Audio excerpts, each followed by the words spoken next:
Golden star Ganesh ಯಶಸ್ಸಿನ ಅಲೆಯಲ್ಲಿ ತೇಲ್ತಿದ್ದಾರೆ. ಕೃಷ್ಣಂ ಪ್ರಣಯ ಸಖಿ cinema box ಆಫೀಸ್ನಲ್ಲಿ ಗೆಲ್ತಿದ್ದಂತೆ ಗಣೇಶ್ಗೆ ಡಿಮ್ಯಾಂಡ್ ಅಪ್ಪೋ ಡಿಮ್ಯಾಂಡು. ಹೌದು, ಬ್ಯಾಕ್ ಟು ಬ್ಯಾಕ್ ಸಿನಿಮಾವನ್ನ ಒಪ್ಪಿಕೊಳ್ತಿದ್ದಾರೆ.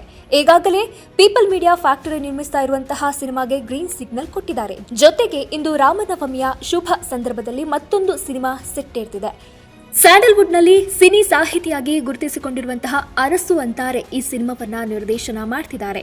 ಗಣೇಶ್ ಹಾಗೂ ಅರಸು ಅಂತಾರೆ ಕಾಂಬಿನೇಷನ್ ಸಿನಿಮಾ ಕನ್ನಡ ಚಿತ್ರರಂಗದಲ್ಲಿ ಈಗಾಗಲೇ ಕಣ್ಣು ಅರಳಿಸುವಂತೆ ಮಾಡಿದೆ. ಈ ಹೊಸ ಸಿನಿಮಾಗೆ ಗೋಲ್ಡನ್ ಸ್ಟಾರ್ ಪಡೆದಿರುವಂತಹ ಸಂಭಾವನೆ ಬಗ್ಗೆನೂ ಸ್ಯಾಂಡಲ್ವುಡ್ ಮಂದಿ ಚರ್ಚೆ ಮಾಡ್ತಿದ್ದಾರೆ.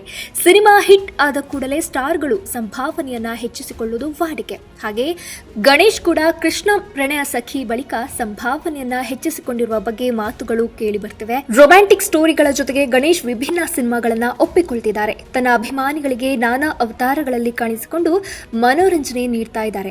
ಈಗ ಕ್ಯೂನಲ್ಲಿರುವಂತಹ ಸಿನಿಮಾಗಳು ಕೂಡ ಅದನ್ನೇ ಸೂಚಿಸ್ತಾ ಇದೆ. ಕೃಷ್ಣಂ ಪ್ರಣಯ ಸಖಿ ಬಳಿಕ ಗಣೇಶ್ ಮತ್ತೆ ಅಂತಹದೇ ಪ್ರಕಾರದ ಸಿನಿಮಾವನ್ನ ಒಪ್ಪಿಕೊಳ್ಳೋದಕ್ಕೆ ಹೋಗಲಿಲ್ಲ. ಇನ್ನು ಅರಸು ಅಂತಾರೆ ದಶಕದ ಬಳಿಕ ಮತ್ತೆ ನಿರ್ದೇಶನಕ್ಕೆ ಮರಳಿದ್ದಾರೆ. 2014ರಲ್ಲಿ ಅರಸು ಅಂತಾರೆ ಲವ್ ಇನ್ ಮಂಡ್ಯ ಸಿನಿಮಾ ಮೂಲಕ ನಿರ್ದೇಶನಕ್ಕೂ ಕಾಲಿಟ್ಟಿದ್ರು. ಈ ಸಿನಿಮಾದಲ್ಲಿ ನೀನಾಸಂ ಸತೀಶ್, ಸಿಂಧು ಲೋಕನಾಥ್ ಲೀಡ್ ರೋಲ್ಗಳಲ್ಲಿ ಕಾಣಿಸಿಕೊಂಡಿದ್ರು. ಇದು ಬಾಕ್ಸ್ ಆಫೀಸ್ನಲ್ಲಿ ಹಿಟ್ ಅಂತ ಸಾಬೀತಾಗಿತ್ತು. ಆದರೂ ಮತ್ತೊಂದು ಸಿನಿಮಾ ನಿರ್ದೇಶನ ಮಾಡುವುದಕ್ಕೆ 1 ದಶಕ ತೆಗೆದುಕೊಂಡಿದ್ದಾರೆ. ಸಿನಿ ಸಾಹಿತಿಯಾಗಿ ಅದ್ಭುತ ಹಾಡುಗಳನ್ನ ರಚಿಸಿರುವ ಅರಸು ಅಂತಾರೆ ಈಗ ಗಣೇಶ್ಗೆ ನಿರ್ದೇಶಿಸುತ್ತಿರುವಂತಹ ಸಿನಿಮಾ ಬಗ್ಗೆ ಕುತೂಹಲ ಕೆರಳಿಸಿದ್ದಾರೆ. ಇದೇ ಸಂದರ್ಭದಲ್ಲಿ ಸಿನಿಮಾ ಮಂದಿ ಗಣೇಶ್ ಪಡೆದಿರುವಂತಹ ಸಂಭಾವನೆ ಬಗ್ಗೆನೂ ಚರ್ಚೆ ಮಾಡ್ತಾ ಇದ್ದಾರೆ. ಗೋಲ್ಡನ್ ಸ್ಟಾರ್ ಗಣೇಶ್ ಈ ಸಿನಿಮಾಗಾಗಿ ದೊಡ್ಡ ಮೊತ್ತದ ಹಣವನ್ನೇ ಪಡೆದಿದ್ದಾರೆ ಎಂದು ಹೇಳಲಾಗ್ತಿದೆ. ಎಸ್&ಟಿ ಎಂಟರ್ಪ್ರೈಸಸ್ ಬ್ಯಾನರ್ನಲ್ಲಿ ರವಿ ಎಂಬುವವರು ನಿರ್ಮಿಸುತ್ತಿರುವಂತಹ ಈ ಸಿನಿಮಾಗೆ ಗಣೇಶ್ ಬರೋಬ್ಬರಿ 4.5 ಕೋಟಿ ರೂಪಾಯಿ ಸಂಭಾವನೆ ಪಡೆದಿದ್ದಾರೆ. ಸಿನಿಮಾ ಮುಹೂರ್ತಕ್ಕೂ ಮುನ್ನ 1 ಕೋಟಿ ರೂಪಾಯಿ ಅಡ್ವಾನ್ಸ್ ಹಣವನ್ನ ನೀಡಿದ್ದಾರೆಂದು ಸಿನಿಮಾ ಮಂದಿ ಮಾತನಾಡಿಕೊಳ್ತಾ ಇದ್ದಾರೆ. ಚಿತ್ರರಂಗ ಅಂದ ಮೇಲೆ ಇಂತಹ ಸುದ್ದಿಗಳು ಹರಿದಾಡ್ತಲೇ ಇರುತ್ತೆ. ಯಾವುದೇ ಸ್ಟಾರ್ಗಳ ಹೊಸ ಸಿನಿಮಾ ಆರಂಭಗೊಂಡ್ರೆ ಅವರ ಸಂಭಾವನೆ ಬಗ್ಗೆನೂ ಅಷ್ಟೇ ಜೋರಾಗಿ ಸುದ್ದಿ ಆಗುತ್ತೆ. ಈಗ ಕನ್ನಡದ ಸಿನಿಮಾ ಮಂದಿ ಗೋಲ್ಡನ್ ಸ್ಟಾರ್ ಗಣೇಶ್ ಕೃಷ್ಣಂ ಪ್ರಣಯ ಸಖಿ ಬಳಿಕ ಸಂಭಾವನೆ ಹೆಚ್ಚಿಸಿಕೊಂಡಿದ್ದಾರೆ.